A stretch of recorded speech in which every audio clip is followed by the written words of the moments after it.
Happy Sleeve Week, everybody. We are knitting sleeves in a mini knit along this week. How fun is that? Well, it's not that fun.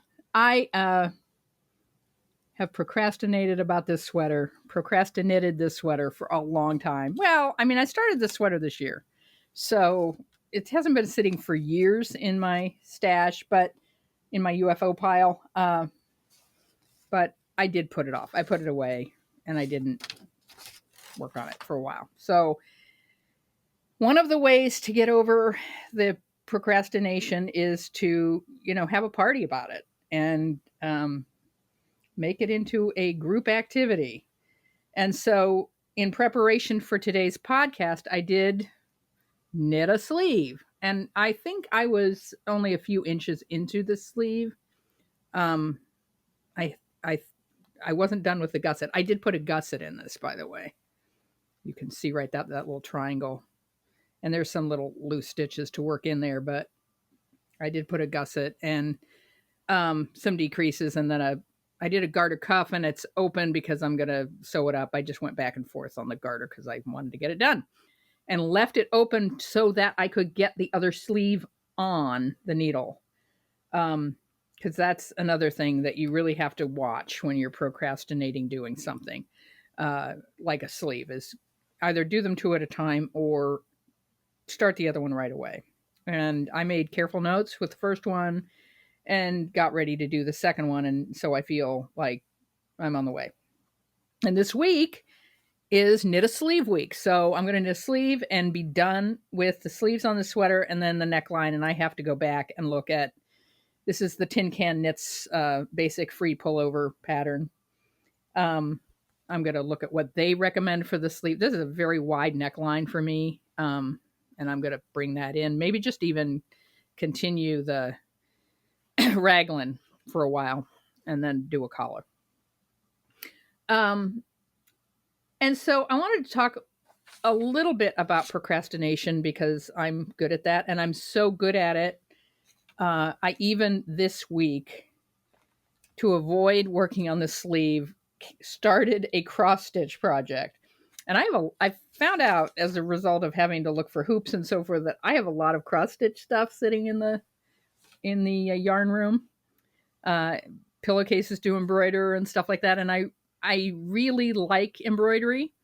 It's not my passion like knitting is, but when I start something and work on it for a while, I find it. I mean, people say meditative, and it's a different kind of meditation than knitting. Knitting is meditative, but you can watch a football game or a movie. And I feel like cross stitch, you can have music on or you can have an audiobook going, but you can't have anything you need to look at because it requires counted cross stitch really requires all of your attention. And so I got this at church. This was left behind. Got to talk to you about what was left behind at church too, but this is an old one. I don't know if there's, yes, there is. There is a 2001. So this 18 stitches to the inch, 14 by 14, and it's got that, I hope you can see the faint Noel in the center of this wreath. It's done in kind of a beigeish green background of Noel and joy and greetings and musical notes and jingle bells and angels and joy, words like that, and some holly leaves that are done just as kind of a background to this wreath. And so I'm working on the background, and you work from the center out. So I've done the Noel and one of the leaves, and this is going to take me about 4 years, which is right about what I need. So this is to keep me going for the next 4 years. I'm finding it helps me to just focus on that when I need to focus on it. I also finished the first sock in the little bit of lace and there's a little bit of lace. And this is Grocery Girls for January is a little lace. And so next week, from the 22nd to the 29th, with bonus days going to the end of the month, it's Knit a Second Sock Week. And so I think these little mini knit alongs that are just to kind of have a little party and get together and all work on something that is something we procrastinated about is helpful. And I printed out some, Googled, procrastination and so forth. And this came up with this key strategies to overcome procrastination. And I thought it would be helpful to talk about this a little bit from my own perspective, not proscribing anything. But it might help you. And I know it has helped me to think clearly about what my whys. I've been doing that a lot lately. Like, why do I want the sweater? Here's one that I made. This is Divide and Conquer is the name of this sweater pattern. It is a crocheted granny squares with knit in between. It's by Sally Melville, who's a fabulous designer. I just love her. And it is primarily, the granny squares are primarily made with a Zauberball. And I don't remember, this is I think a Barocco DK superwash. But the point is you use fingering weight for the granny squares, and then you knit DK weight for the knit part, and the weights balance out. The crocheted fingering is equal to the knit DK. And Sally Melville worked that out, and it's knit sleeves and granny and using a Zauberball, crazy, and then pulling colors from that out of my scrap sock yarn to fill that in. And then I also made sure that every square had a bright yellow green going around this particular round, this little single crochet round. Every one of them has a green, light green or gold green to unite them. And so that really worked out. And I finished last year, 2024, because I wanted to wear it. And I want to wear this one. This is the one that's in my lap is the hand knit sweater. So I do want to wear these. And before I get into sort of the key strategies to overcome procrastination, I did want to show you the more stuff that came from church. I have on the floor here a 60-gallon plastic bin full of unfinished sweaters that someone left at church because the crafter in their life had passed away. And they were very moved to bring it to our church so that it could be worked on, that these things could be finished for charity. So the 60-gallon bin is full of unfinished sweaters. And in that group was this unfinished sweater that I showed you last week. And I asked them about it. And I was going to give this to the person if they were still alive, but they're not. So I finished this one. This is that. I'll wear this at some point and show it to you. But it's the Simply Soft. And it, it's inside out because I've been wearing it. Because it's cold here. Illinois is like 1 degree this morning. But it's the Simply Soft cuff to cuff. And I made the cuff shorter and put seed stitch on and did over 250 stitches on the neckline to finish it.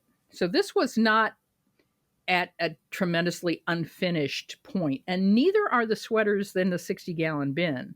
The pieces are done. This person clearly didn't like sewing, or at least procrastinated about sewing enough that there's 4 or 5 sweaters there without the sewing, and there's one short sleeve sweater in where one of the sleeves is missing. So I'm going to hold off on doing anything with that until 2 weeks from now when my church group meets again, and take that sleeve in and say, hey, has anybody seen the other sleeve?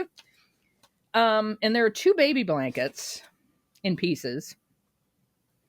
Lots of these little squares which are, look like they're half double crochet.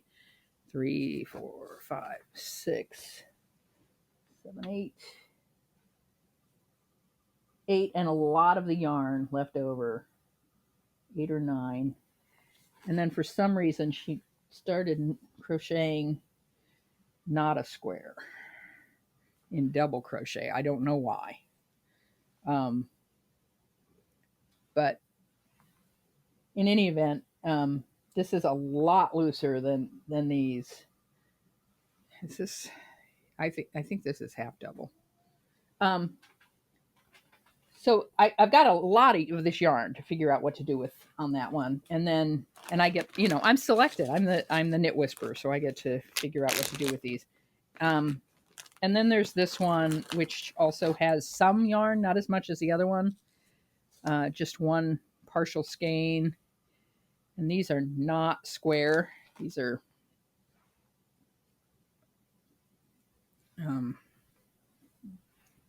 baby color, heavy on the yellow, knit in garter. And it's 1, 2, 3, 4, 5, 6. There's 7 squares. So these look like they might be the blanket Hands Across America thing. I'm going to measure these and see if they are. I'll just mail them to Texas, because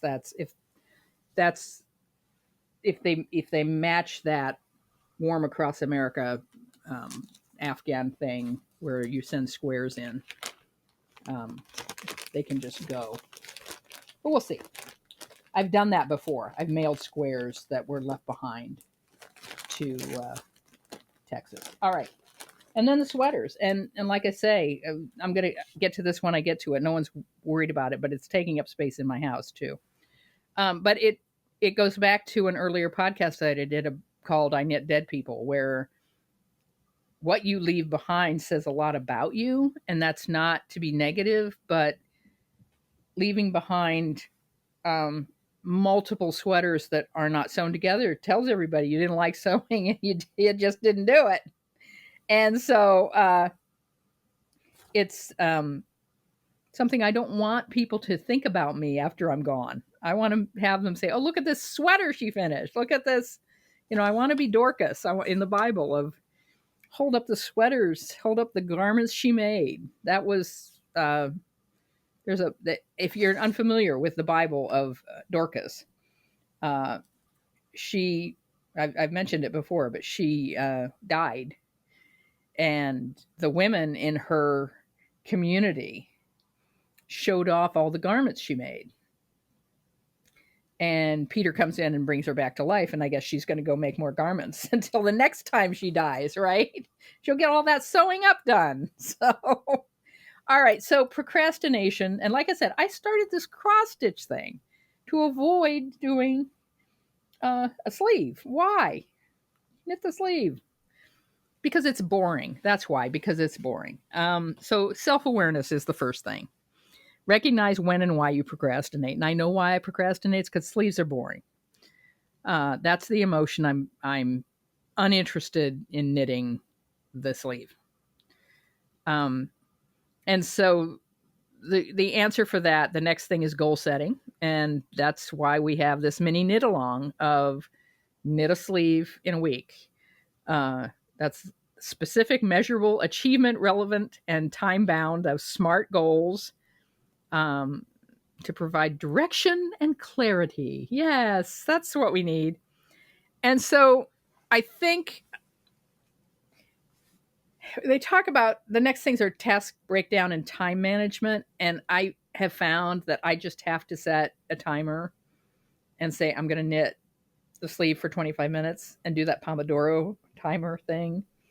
I also have gotten really into knitting to football games. It's playoffs and wild cards and so forth. And I really forced myself. I said, okay, first half until halftime, I'm not going to pick up my phone. I'm not going to pick up the embroidery. I'm not going to pick up my sock knitting. I'm going to knit this sleeve. And yeah, that helped me make progress. And putting a stitch marker in there, a big stitch marker in there to say, here's where I started so that I know I actually got 2 inches of knitting done. That is motivating. Um, and minimize distractions is the next one. I get that. I don't get a lot of texts all day long. That's not my phone model. So, um, yeah, I don't get those kind of distractions. If I did, I'd put away my phone during knitting. But um, and then prioritization. That's what this knit along is about. Is prioritizing. Let's just take 1 week to work on a sleeve, get it done, and not knit anything else. And yes, socks are calling me. I hear them.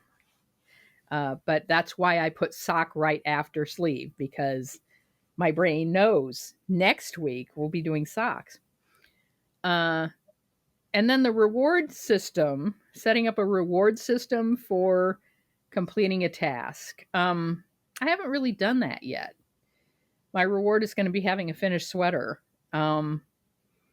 And maybe I should set up some sort of reward if I work for 25 minutes on the sleeve. I should be able to do something not boring, like the embroidery. Positive self-talk. Replace negative self-talk with encouraging messages to boost motivation and confidence. Okay, moving on. Identify underlying issues. Consider if anxiety, perfectionism, or fear of failure are contributing factors to your procrastination. And yeah, that is definitely part of not finishing a sweater for a lot of people. It's that thing I talked about before with my husband talking about journaling versus writing for publication. And if you're writing for publication, somebody's going to reject it. Is someone going to look at your hand knit sweater and find the fault with it? Or are you going to look in the mirror and say, I could never wear this in public because it's not perfect? And really identifying those underlying issues about perfectionism. If you have the skill to finish a hand knit sweater, you're better than everybody. Just tell yourself that. There's some self talk for you. You're better than everybody else because I made this. Yes, I made this. So I'm better than everybody. And then environment management. I have a nest in the living room that's mine, spot on the sofa surrounded by yarn. And that having that dedicated workspace, you have your nest, I assume. And so I'm not worried about any serious knitter not having a dedicated workspace for that. I think that's it. I'm going to go back to knitting my sleeve now. And please, I'm at bluegal.bsky.social for sharing what you're knitting, how your sleeve is going, or you can go to the Ravelry link below. I'll put both of those links below so that you can share your sleeve. I hope you are knitting a sleeve this week. If you are, please share it. And next week we'll be doing second sock. So if you don't have a sweater going, you're working on that first sock, so you can join us for second sock. No pressure. If you're in the middle of a first sock and you want to join us for that last week in January, go for it.